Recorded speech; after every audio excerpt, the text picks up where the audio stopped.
আজকে স্কুলে তোমায় মাদারহুড জার্নির ওপর স্পিচ দিতে হবে। তুমি আমার স্ক্রিপ্টটাও রেডি করতে দিলে না, ভালো লাগে না। উফ, আমি তোর মা মাম্পি, আমার স্ক্রিপ্ট ট্রিপ লাগবে না। দেখবি তুই? দাঁড়া। হাই হাই, নমস্কার। আমার নাম মিসেস গুপ্তা, আমি মাম্পির মা।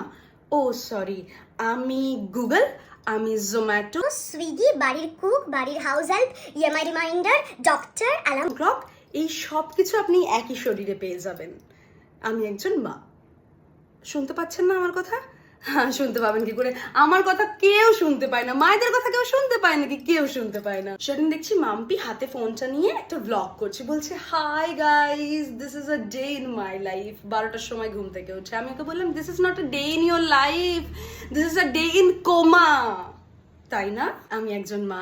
মা হওয়ার আগে আমি জানতাম না হোয়াট ইজ সেলফ কেয়ার। মা হওয়ার পরে I do only self care, because সেটা না করলে আমি পাগল হয়ে যাব। মা হওয়ার আগে cleaning was my only therapy.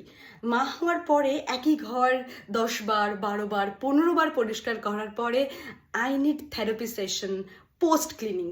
সেদিন আমার এক বন্ধু আমায় জিজ্ঞেস করলো, তুই মা হয়ে যাওয়ার পর আগের লাইফটাকে মিস করিস না? আমি ওকে বললাম, আগে আমি বাথরুমে বসে ঘন্টার পর ঘন্টা ফোন স্ক্রল করতাম, এখন সেম জিনিসটা আমার মেয়ে করে বলে আমি চিৎকার করি, মাম্পি বাথরুম থেকে বেরো বেরো।